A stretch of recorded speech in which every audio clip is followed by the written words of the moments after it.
আলহামদুলিল্লাহ। কওমি ঈদ ক্লাব কর্তৃক আয়োজিত ভূমি জরিপ কোর্সের আজকে আমাদের 12তম ক্লাস। আমরা ইতিমধ্যে আমাদের দুইটা চ্যাপ্টার শেষ করেছি। খতিয়ান সংক্রান্ত আলোচনা, অর্থাৎ কাগজপত্র কিভাবে বুঝতে হয়, হিসাব কিভাবে বের করতে হয় সেগুলো। 2 নম্বর হলো জমি মাপার আলোচনা, জ্যামিতিক সূত্রে জমি মাপার আলোচনা, সেটাও শেষ হয়ে গেছে। আজকে থেকে আনুষঙ্গিক বিষয়ের উপর কয়েকটা ক্লাস হবে। আমরা আমাদের কোর্সের একদম শেষ দিকে চলে আসছি। আশা করি আমরা এই কোর্স থেকে অনেক উপকৃত হচ্ছি। তো ইতিমধ্যে আমরা যেগুলো শিখেছি, মাপ যে শিখেছি, দুই ধরনের মাপ শিখেছি। একটা হলো বর্গ মাপ, আর একটা হলো রৈখিক মাপ। রৈখিক মানে মাপ কি, মানে দূরত্ব। ঢাকা থেকে চট্টগ্রামের দূরত্ব কত, ঢাকা থেকে সিলেটের দূরত্ব কত, এটা হলো রৈখিক রৈখিক মাপ। আর একটা হলো বর্গ মাপ। বর্গ মাপ হলো দৈর্ঘ্য গুণ প্রস্থ সমান বর্গ ফুট বা বর্গ হাত বর্গ গজ, যেটা সেটা হলো বর্গ মাপ। তৃতীয় আরেকটা মাপ রয়েছে, সেটা হলো ঘন মাপ। সেটা শিখবো আজকে থেকে।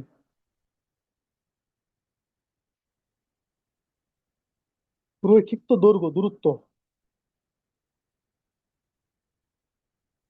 দূরত্ব হলো বর্গ, দৈর্ঘ্য গুণ প্রস্থ। আর এটা হলো ঘনত্ব, আর একটা কি, ঘনত্ব মানে ঘনমাপ। সেটা কি, দৈর্ঘ্য গুণ প্রস্থ গুণ পুরুত্ব বা গভীরতা, সেটা হলো সমান ঘনমান।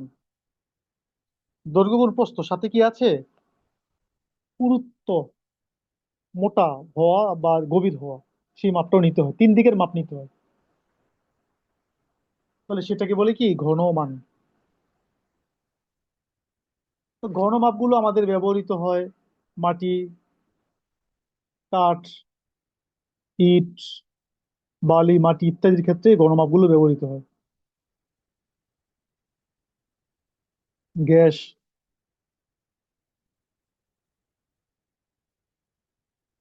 তো তিনটি মাপ নেওয়ার পরে যে ফলাফল হয় সেটাকে বলে কিউবিক। দৈর্ঘ্য গুণ প্রস্থ গুণ উচ্চতা বা গভীরতা, তাকে ঘনমান বলে, আর ইংরেজিতে বলে কিউবিক। সেটা ফুট হলে ঘন ফুট, মিটার হলে ঘন মিটার, হাত হলে ঘন হাত, ইঞ্চি হলে ঘন ইঞ্চি। বা ইংলিশে বলে যে কিউবিক ফিট। ফিট হলে ঘন ফুট, যেটা কিউবিক ফিট, যেটাকে বলে সিএফটি। সিএফটি, ঘন ফুট, কিউবিক ফিট।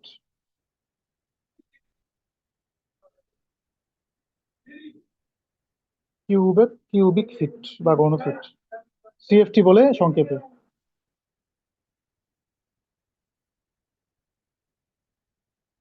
যেমন গণমাপটা কি,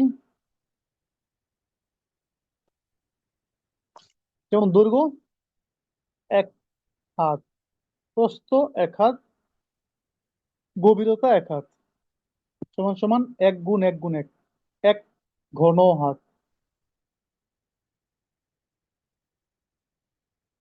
যদি ফুট হয়, 1 গুণ 1 গুণ 1 সমান হবে 1 ঘন ফুট। এখানে আর বর্গ ফুট হবে না, আমরা যে আগে বর্গ মাপ করেছি বর্গ ফুট, এখানে হবে ঘন ফুট। মিটার হইলে ঘন মিটার, গজ হইলে ঘন গজ, ইঞ্চি হইলে ঘন ইঞ্চি, ঠিক আছে। তো তিন দিকের মাপ যেটা হয় সেটাকে বলে ঘন বা কিউবিক। এই মাপগুলোর মধ্যে আজকে আমরা দুইটা মাপ শিখবো, একটা হলো মাটির মাপ আর একটা হলো কাঠের মাপ।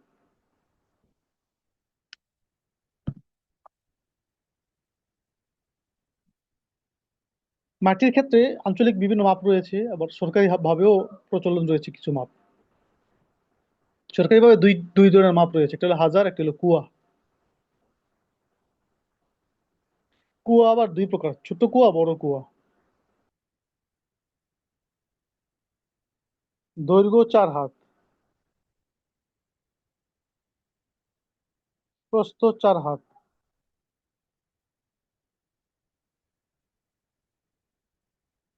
গভীরতা 1 হাত। এরকম পরিমাণ মাটিকে বা গভীরতাকে বলে ছোট কুয়া, মাটিকে বলে এক ছোট কুয়া। তাহলে 4 গুণ 4 গুণ 1 কত হয়? 4 4 16, 16 1 16, 16 ঘন হাত। এই পরিমাণ মাটিকে বলে কি এক ছোট কুয়া। দৈর্ঘ্য 4 হাত, প্রস্থ 4 হাত, গভীরতা 1 হাত, এমন একটা গর্ত পরিমাণ মাটিকে কি বলে? এক ছোট কুয়া। আর এরকম 50টা ছোট কুয়া মিলে হয় একটা বড় কুয়া।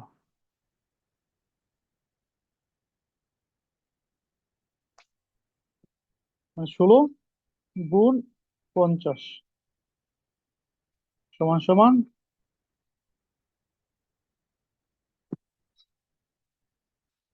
800।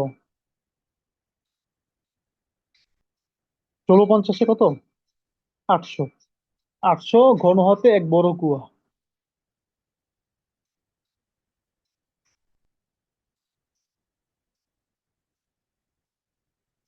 এখন 16 ঘন হাত, এটাকে যদি আমরা ফুট বানাইতে যাই তাহলে কি করতে হবে? ওই যে 4 গুণ 4 গুণ 1 না ছিল, তাহলে কি করতে হবে? 4 ফুটে কত হাত? 4 ফুটে হলো 6, 4 হাতে 6 ফুট। 4 হাত, 4 হাতে 1 হাত, 16 ঘন হাত। 4 হাতে 6 ফুট গুণ 4 হাতে 6 ফুট গুণ 1 হাতে 1.5 ফুট সমান সমান 6 6 36 গুণ 1.5,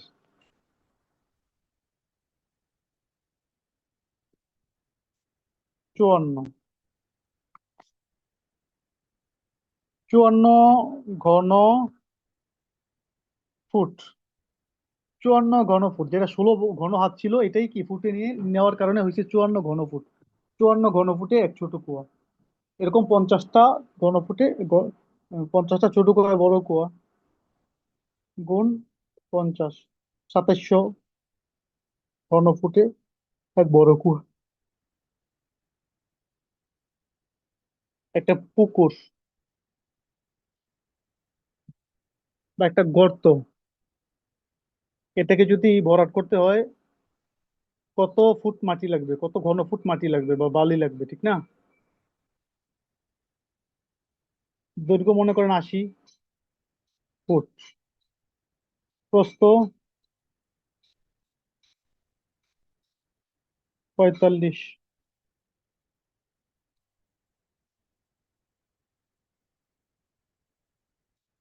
45 ফুট। এটা গভীর আছে কি গভীর? 6 ফুট। তাহলে এখানে কতটুকু বাম, কত ঘনফুট মাটি লাগবে বা বালি লাগবে? সূত্র কি? দৈর্ঘ্য, দৈর্ঘ্য 80 গুণ প্রস্থ, প্রস্থ 45 গুণ গভীরতা 6।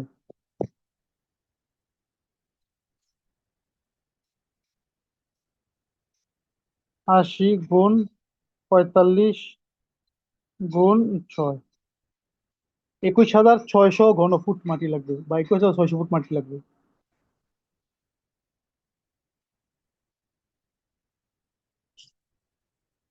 দৈর্ঘ্য, প্রস্থ 60 ফুট, গভীরতা হলো 8 ফুট। এটা ভরাট করতে কত ঘনফুট মাটি লাগে হিসেব করে বলেন তো কমেন্ট কমেন্ট বক্সে। বালি, হ্যাঁ, কত ফুট বা কত ঘনফুট বালি লাগবে বলেন। এই যে আমাদের বিভিন্ন জায়গায় বালি ভরাট করে, ঠিক না? এই যে এইভাবে মাপে দৈর্ঘ্য, প্রস্থ আর গভীরতা। এখন মনে করেন 1 ফুট বালির দাম হলো 7 টাকা, তাহলে কত টাকা লাগবে? মোট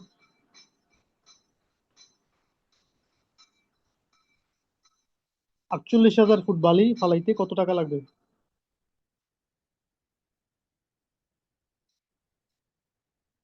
একটা বিষয় দেখেন, অনেক সময় একটা জমি থাকে, ঠিক আছে? জমি কি করে কাটতে হয়, কাইটা আল বানতে হয়।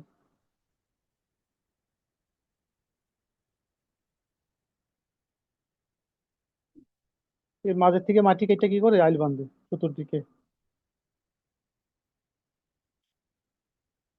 এটা একটা নিয়ম আর কি। মনে করেন জমিটা ছিল মূল যে উঁচা জায়গা, সেখান থেকে 5 ফুট নিচে। এখন এই জমিটা ভরাট করতে গেলে কি করতে হইব? 5 ফুট উঁচা করতে হইব না? এখন যদি আপনি ভিতর থেকে মাটি কাটেন,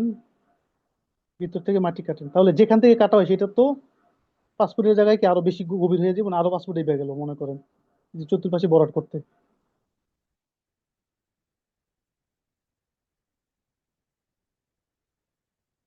তখন ওইখানে আপনি কিভাবে মাপ নিবেন? ওইখানে আপনি মাপ নিতে পারেন সহজ, যেটা সেটা হলো গভীরতা যতটুকু আছে। ভরাট যে কইরা ফেলাইছে তো কইরা ফেলাইছি, এটার হিসাব না কইরা ভিতরে যেটুকু আছে এতটুকু আপনি মাপ নিতে পারেন, গভীরতা সহ। মানে তখন সরেজমিনে গিয়ে যতটুকু গভীরতা পাওয়া যায়। আগে ছিল 5 ফুট উচ্চা করতে হবে, আর যদি 5 ফুট আরো গভীর করতে 10 ফুট হয়ে গেল না, তো সেখানে 10 ফুট হবে। মোট জমি যদি থাকে কথার কথা 80 ফুট দৈর্ঘ্য, 60 ফুট প্রস্থ। এখন দেখা গেলো এই যে আইল বানতে গিয়ে কি হয়েছে, 10 ফুট করে কমছে। তাহলে মাপতে গিয়ে এখানে পাওয়া গেছে কত, 70। 80-র জায়গায় কত, 70। আবার 60-এর জায়গায় পাওয়া গেছে 50, তো এই 50 আর 70 হিসাব হবে। পুরা জমিটার হিসাব আর হবে না, ওটা তো ভরাট করিয়ে ফেলানো হয়েছে। তাহলে ভিতরে যতটুকু আছে ততটুকুর হিসাব হবে, আর গভীরতা এখানে 10 ফুট হয়ে যাবে, বাইরে যাবে।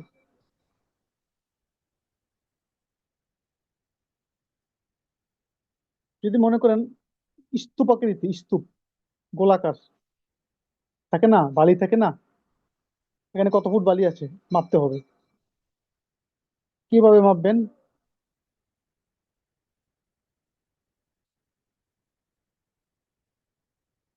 এখানে কি করতে হবে? আমরা যে বৃত্তের মাপটা দিছিলাম না, বৃত্তের যে মাপ, ওইটার হিসাব করতে হবে। অর্থাৎ নিচে, একদম নিচে যেটা, এটা একটা বৃত্ত। আবার উপরে তো একটা বৃত্ত থাকবে, ঠিক আছে? তাহলে এই নিচের উপরে এটা গড় করার জন্য আপনি মাঝ বরাবর বৃত্তের মাপ নেবেন। এখান থেকে এখানে দূরত্ব কতটুকু, হ্যাঁ, একদম মাটি থেকে উপরের দূরত্ব কতটুকু, তো ওই মাঝ বরাবর মাপ নেবেন। ধরেন মাঝ বরাবর বৃত্ত এটা হইলো, অর্থাৎ পরিধি যেটা। তো ওইখানে ব্যাস ইন্টু পরিধি, উপর একটা ব্যাস নিলেন। ব্যাস ইন্টু পরিধি ভাগ 4 সমান ক্ষেত্রফল হয়ে গেল না?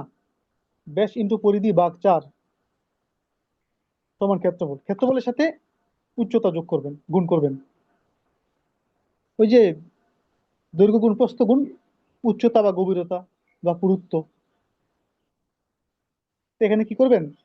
এটার মূল যে সূত্র আছে বৃত্তের, ব্যাস ইন্টু পরিধি ভাগ 4 সমান ক্ষেত্রফল যে আছে, তো ব্যাস ইন্টু পরিধি ভাগ 4, এরপরে গুণ উচ্চতা। তাহলেই এখানে স্তূপ আকৃতি বালি বা মাটির হিসাব বের হয়ে যাবে, যদি এটা সেটা এভাবে হয়, গোলাকার হয়, বৃত্তের আকৃতিতে হয়।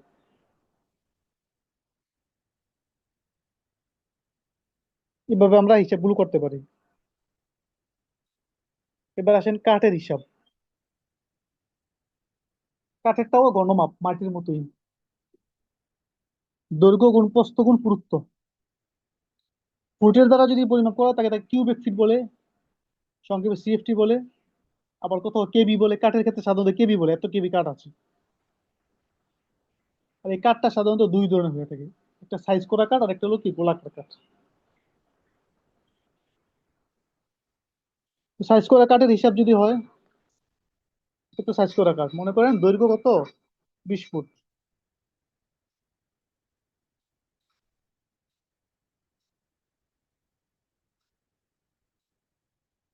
প্রস্থ 2 ফুট,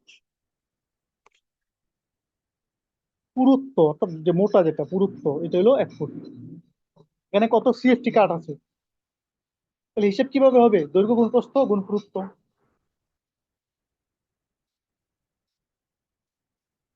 20 গুণ 2 গুণ 1, 20 × 40, আর এক 40 × 40, 40 KB বা সিএফটি কাট আছে।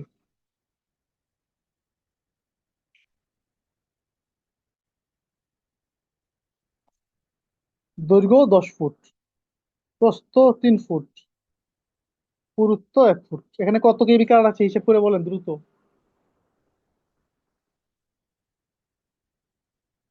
জি, 30। এবার একটু কঠিনে আসি। কাঠের যে সাইজ করা কাঠগুলো থাকে এগুলো সাধারণত সুতাও থাকে আবার ইঞ্চিও থাকে ওইখানে। তখন কি করতে হবে? ইঞ্চিকে 12 দিয়ে ভাগ করে ফুটা কি করতে হবে? ফুট বানাইতে হবে। যেমন 10 ফুট 3 ইঞ্চ, 3 ফুট 6 ইঞ্চি, 2 ফুট 9 ইঞ্চ। এখানে কত কেবি কাট আছে বা কত সিএফটি কাট আছে হিসাব কিভাবে করতে হবে? 10 ফুট 3 ইঞ্চি না, 10.3 ইঞ্চিতে কত হয়? এগুলো মোস্ট টাকা দরকার আমাদের, হ্যাঁ। 0.25 হয় না, এটা 10.25। 3 ফুট 6 ইঞ্চি কত? 3.50 বা 5। 2 ফুট 9 ইঞ্চি কত? 2.75। ফুট ফুট ফুট, এবার হিসাব করলে হয়ে গেল। 10 25, 250,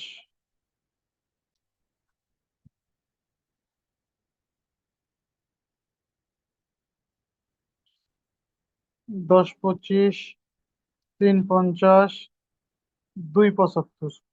কতটুকু? 98.65 কেবি কাঠ আছে।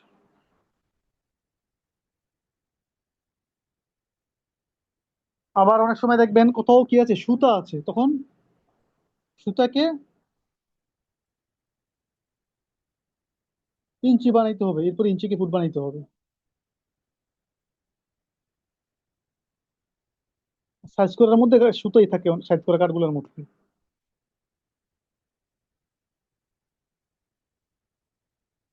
দৈর্ঘ্য 25 ফুট, প্রস্থ হলো 10 ইঞ্চি, সুতা হলো 4 সুতা। এখানে কত সিএফটি কাঠ আছে হিসাব করেন দ্রুত।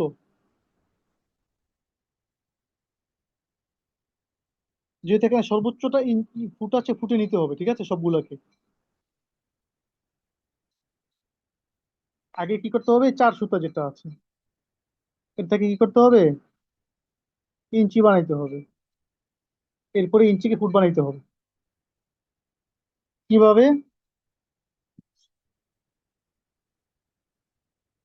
4 সুতা ভাগ ইঞ্চি বানাইতে হলে কি করতে হবে? 8 দিয়ে ভাগ দিতে হবে না? 8, আধা ইঞ্চি, আধা ইঞ্চিকে আবার ফুট বানাইতে হবে।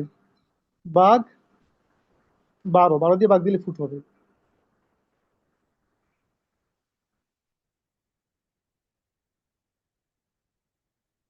কত হইলো? 0.04 ফুট।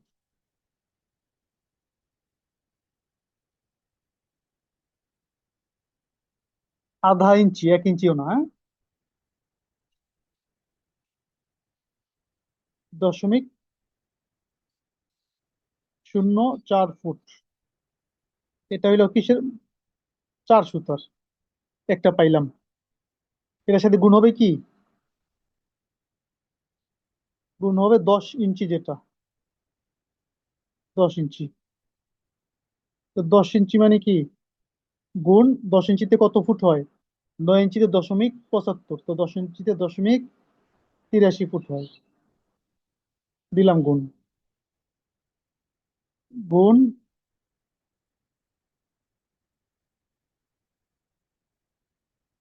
25, 25 ফুট, যেহেতু সরাসরি 25। তাহলে এখানে 0.86 কেবি কাট আছে। মানে কি 1 কেবির কম কাঠ আছে, 1 কেবির কম কাঠ আছে।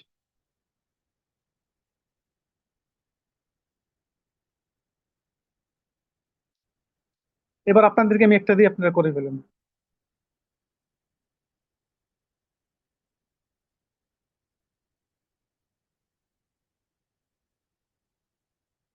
30 ফুট দৈর্ঘ্য, প্রস্থ হলো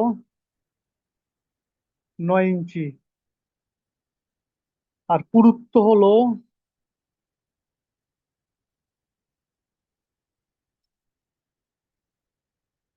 6 সুতা। কত কেবি কাঠ আছে হিসাব করে দ্রুত করেন।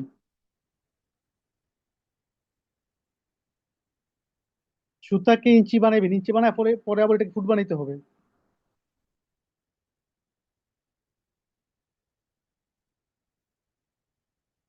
এরপরে গুণ করতে হবে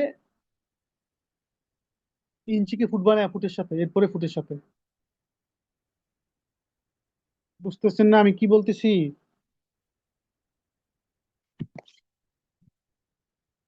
1.40 কেবি হবে, হ্যাঁ, 1.40 কেবি হবে। কিভাবে দেখেন? 6 সুতা, এটাকে কি করতে হবে? ইঞ্চি বানাইতে হবে। সুতাকে ইঞ্চি বানাইতে কি করতে হয়? ভাগ 8, যেহেতু 8 সুতা 1 ইঞ্চি, 0.75 ইঞ্চি হইলো, মানে 1 ইঞ্চির কোয়ার্টার নিচে হইলো আর কি। ইঞ্চিকে আবার ফুট বানাইতে হবে কি দিয়া? ভাগ 12। এইটা হইলো ফুট, 0.06, এটা হইলো ফুট। এটার সাথে কত, এটা মাত্র প্রথমটা হইলো এত ফুট। এই যে এটা, এটা 6 সুতায় কত ফুট হইলো ওইটা হইলো। এবার 9 ইঞ্চি আছে, ইঞ্চি 9 ইঞ্চিতে কত ফুট হয়? 12 ইঞ্চিতে 1 ফুট, 9 ইঞ্চিতে 0.75 ফুট হয় না? এই 0.75 ফুট গুণ এই যে 30, কত হইলো? 1.40, মানে 1.5 কেবির একটু কম কাঠ আছে। সহজ জিনিসটা পারেন না কেন?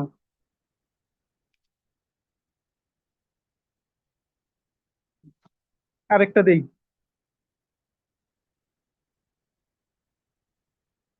20 ফুট দৈর্ঘ্য,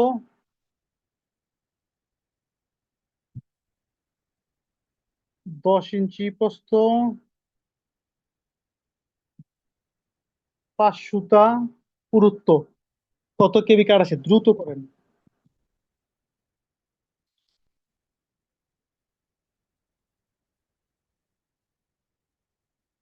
5 সুতা, হ্যাঁ।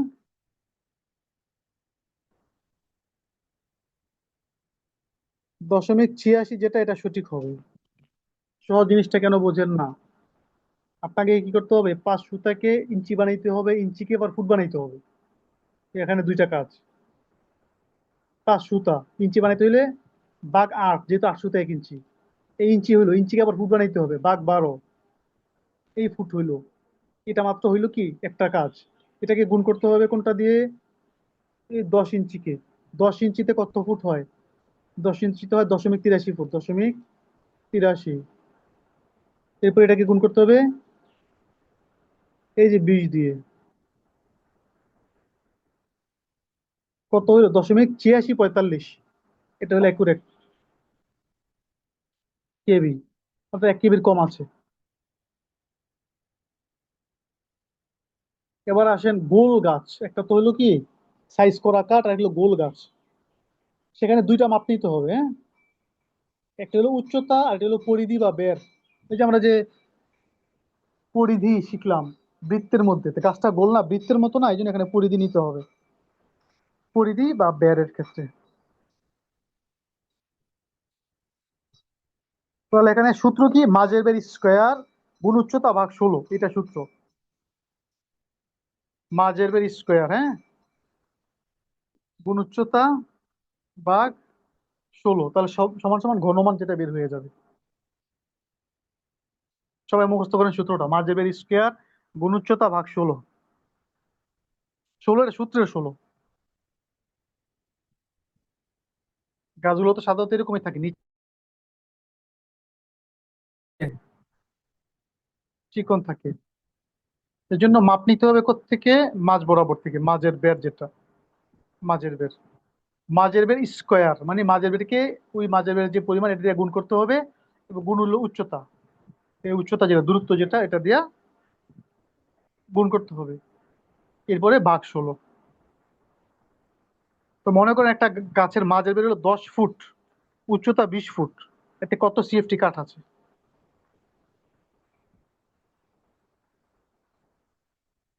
মাঝের বের 10 ফুট, উচ্চতা 20 ফুট, কত সিএফটি কাঠ আছে? কি করতে হবে? এই যে মাঝের বের স্কোয়ার মানে কি 10 গুণ 10, এই মাঝের স্কোয়ার 100 পাইলাম, গুণ উচ্চতা, উচ্চতা হলো 20, ভাগ 16, 125 সিএফটি কাঠ আছে। যদি বুঝে থাকেন তাহলে আপনার একটা করেন, মাঝের বের হলো 20 ফুট, আর উচ্চতা হলো 35 ফুট, কত সিএফটি কাঠ আছে বলেন?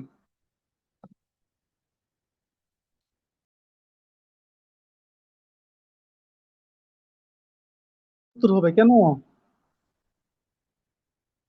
মাঝের বের স্কোয়ার মানে মাঝের বের কত? 20, তাহলে 20 গুণ 20, এরপরে গুণ 35, এরপরে ভাগ 16। মাঝের বের স্কোয়ার মানে কি 20 গুণ 20 গুণ 35, উচ্চতা ভাগ 16, 875। সহজ জিনিসটা তো কঠিন মনে করেন কেন? আবার আরেকটা গাছ মনে করেন মাঝের বের হলো 5 ফুট, আর উচ্চতা হলো 25 ফুট, কত সিএফটি কাঠ আছে দ্রুত করেন? মাঝের বের 5 ফুট, উচ্চতা হলো 25 ফুট, কত সিএফটি কাঠ আছে? মাঝের বের স্কোয়ার গুণ উচ্চতা ভাগ 16, 29.06 যেটা এটা হবে।